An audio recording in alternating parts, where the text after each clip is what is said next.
Hey, this is Andy with Rocket City Pinball. Today I have for you my back wall flasher dome replacements for Dungeons & Dragons. It's no secret I'm not really a fan of the standard flasher domes that are in a lot of games. Here's kind of a look at some. They're in lots of different games in all kinds of different colors, and usually they're sticking out in an awkward, unsightly way, so I make a lot of mods for these, whether replacements or modifications to them. So, for other games like Rush and Bond and Venom and Jaws and Cactus Canyon, and always more on the way. For Dungeons and Dragons, I also have my owlbear scene over here that fully replaces one of the flashers. And today we're going to replace these two on the back here with these pieces I've designed to try to match the scenery that's there.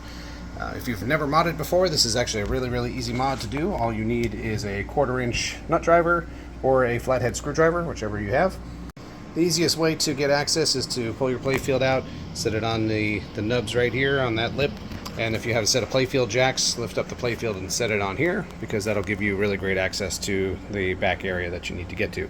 If you don't have the jacks, you could always prop up a 24-inch piece of 2x4 between the bottom of the cabinet and this handle right here, or you don't even really need them. As long as you have pulled the playfield out and you can get to the back wall, that's really all the access that you need. Now, to do the installation, you're going to cut power to your game. And all you need to do is need to remove this screw here and that screw down there.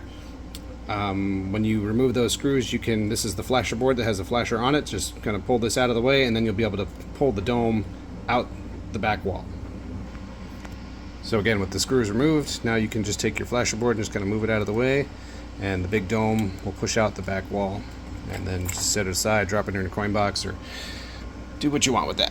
Then you're going to bring in one of the two yellow pieces I have. So we're working on the house side right now. You'll notice I have a little H on the back side of one of these. The two pieces like this that I provide with this kit are slightly different, so I'll mark them H for house and C for castle.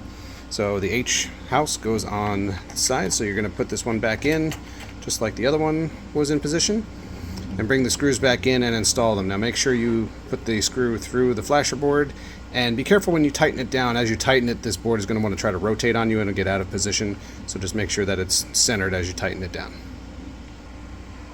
Okay, so screws are reinstalled and you see the light is in centered position. So if you come around to the front, you'll see that piece that I've provided sticks out just a little bit, and it's designed this way on purpose because as you look at the back side of the house, you have a nice hole right here. So these are designed with precision sizes so that you can just come in here with the house and it should press fit on nice and snug. Okay, there you go. So now once you're on, you can rotate it to get the right alignment that you need. And there you go. Now it's an extension of the house scenery in the foreground. So that's that side. We're going to repeat the process for the other side right over here. Okay, so I've removed those two screws there on the castle side. So again, just push the flasher board out of the way, pull the dome out, and then you're going to bring in the castle piece marked with a C, and pop it back in there, and reinstall your screws. Once again, keep an eye on the flasher board, make sure it's centered in the opening, and then come around the front. And again, you've got your castle piece here with an opening on the back. And you're just going to do the same thing, press fit on, should be nice and snug, and do what you got to do to get it nice and level. And then there you go, it blends in with that scenery now too. So next step is to turn the power back on and put the playfield back in the game. Put the power back on before I put it back in, just to give you a look at how they look. Have a nice, I chose the specific warm yellow to give it that nice homey glow, like the other houses and buildings have in the background. And it's hard to see in the video, but I've also applied some aging effects to both buildings as well, just to make them look a little more dirty, a little more aged. Alright, let's put it back in the game. So here they are in the game during attract mode.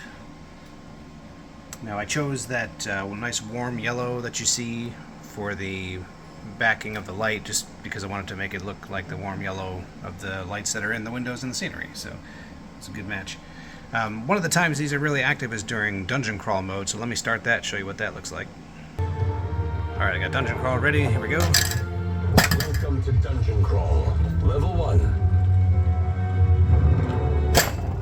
So this is kind of neat because they kind of fade in and out,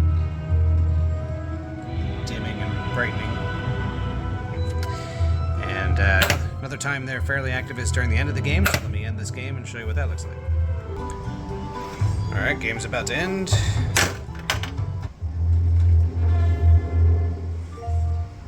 A score is a score.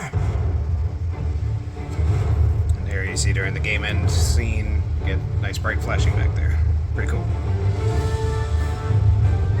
So yeah, so this is the back wall flasher replacement mod from Rocket City Pinball. Reach out if you have any questions. Nice shout out to Cairo Labs for the cool tiny tavern. And that's it. RocketCityPinball.com.